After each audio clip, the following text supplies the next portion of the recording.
আসসালামু আলাইকুম। বাংলাদেশ বেতার রাজশাহী স্থানীয় সংবাদ পড়ছি আঞ্জুমান আরা শিফা। ভূমিমন্ত্রী মোহাম্মদ মিজানুর রহমান মিনু বলেছেন, যে জাতি, সমাজ বা প্রতিষ্ঠান তার শ্রেষ্ঠ সন্তানদের সম্মানিত করতে পারে না, সে জাতি বা প্রতিষ্ঠান কখনোই এগিয়ে যেতে পারে না। রাজশাহী বিশ্ববিদ্যালয়, রাজশাহী কলেজ, সরকারি ডিগ্রি কলেজ সারা বিশ্বে সুপরিচিত। আগামীর দিনে রাজশাহীর সন্তানরা শুধু বাংলাদেশ নয়, পুরো বিশ্বে নেতৃত্ব দেবে।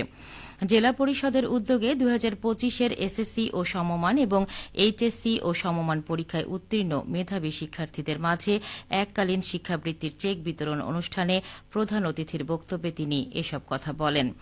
আজ জেলা পরিষদ অডিটোরিয়ামে এই অনুষ্ঠানের আয়োজন করা হয়।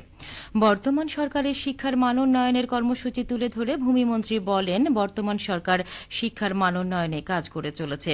সাবেক প্রধানমন্ত্রী বেগম খালেদা জিয়া নারীদের উন্নয়নে তাদের অবৈতনিক শিক্ষা ব্যবস্থা শুরু করেছিলেন। তারই ধারাবাহিকতায় এবার অনার্স পর্যন্ত নারীদের শিক্ষা অবৈতনিক করার পরিকল্পনা করছেন প্রধানমন্ত্রী তারেক রহমান। অনুষ্ঠানে সভাপতিত্ব করেন জেলা পরিষদের প্রশাসক বীর মুক্তিযোদ্ধা অ্যাডভোকেট মোহাম্মদ এরশাদ আলী ঈশা। এর আগে আধুনিক ও ডিজিটাল ব্যাংকিং ব্যবস্থার প্রসারে এবং সাধারণ মানুষকে ক্যাশলেস লেনদেনে উৎসাহিত করতে বাংলা কিউআর ব্যবহারের বিষয়ে সচেতনতা সৃষ্টির জন্য ক্যাশলেস রাজশাহী ক্যাম্পেইনের আয়োজন করে পূবালী ব্যাংক পিএলসি। আজ সকালে রাজশাহীর একটি অভিজাত হোটেলের কনফারেন্স রুমে আয়োজিত এই অনুষ্ঠানে প্রধান অতিথি হিসেবে উপস্থিত ছিলেন ভূমিমন্ত্রী মোহাম্মদ মিজানুর রহমান মিনু। তিনি বলেন, দেশে ডিজিটাল লেনদেন আরও সহজ, নিরাপদ ও সর্বজনীন করতে বাংলা কিউআর চালু করা হয়েছে। বাংলা কিউআরের অন্যতম বড় সুবিধা হল এর কম খরচ ও সহজ ব্যবহার। এতে ক্ষুদ্র ব্যবসায়ীরাও সহজে ক্যাশলেস লেনদেনের আওতায় আসতে পারবেন। দেশের পেমেন্ট ব্যবস্থাকে আরও আধুনিক, অন্তর্ভুক্তিমূলক ও স্বচ্ছ করবে এই সিস্টেম। ভূমিমন্ত্রী সরকারের ক্যাশলেস উদ্যোগের গুরুত্ব তুলে ধরে আরও বলেন, পুরো বিশ্ব এখন ক্যাশলেস ব্যবস্থাপনার দিকে এগিয়ে যাচ্ছে। এই ব্যবস্থাপনায় ঝামেলা কম, যার অন্যতম দৃষ্টান্ত ভূমি সেবা। এখন ঘরে বসেই জমির খাজনা পরিশোধ করা যাচ্ছে। বিদ্যুৎ, পানির বিল সহ সরকারি নানা পরিষেবার চার্জ এখন এভাবে পরিশোধ করা যাচ্ছে। সিরাজগঞ্জের বেলকুচিতে 2025-26 অর্থ বছরের বার্ষিক উন্নয়ন তহবিলের আওতায় স্থানীয় জনগোষ্ঠীর মাঝে বিভিন্ন সেবামূলক সামগ্রী ও গাছের চারা বিতরণ করা হয়েছে। আজ বেলকুচি উপজেলা পরিষদ অডিটোরিয়ামে বার্ষিক উন্নয়ন তহবিলের বরাদ্দ বিতরণ অনুষ্ঠানের আয়োজন করা হয়।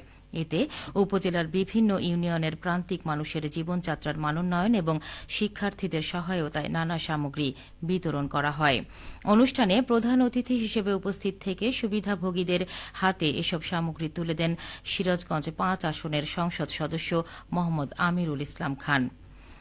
বিতরণকৃত সামগ্রীর মধ্যে রয়েছে পরিবেশ রক্ষায় ফলজ ও বনজ বৃক্ষের 5,000 চারা, 6টি সৌর প্যানেল, সোলার লাইট, শিক্ষা প্রতিষ্ঠানের জন্য জোড়া বেঞ্চ 150টি, শিক্ষার্থীদের স্কুল ব্যাগ 300টি এবং সিলিং ফ্যান 120টি। এছাড়া সুপেয় পানির জন্য নলকূপ 12টি, প্রতিবন্ধীদের জন্য হুইল চেয়ার 20টি ও বেকার যুবকদের কর্মসংস্থানের লক্ষ্যে ভ্যানসহ 6টি দোকান। মশালের ভাবনা, মাদক মুক্ত পাবনা, এই প্রতিপাদ্যকে সামনে রেখে পাবনা শহরে মাদকের বিরুদ্ধে লাল কার্ড প্রদর্শন ও সাইকেল র্যালি অনুষ্ঠিত হয়েছে। আজ দুপুরে জেলা প্রশাসকের কার্যালয়ের সামনে থেকে মশাল ফাউন্ডেশনের আয়োজনে এই সাইকেল র্যালির উদ্বোধন করেন জেলা প্রশাসক আমিনুল ইসলাম।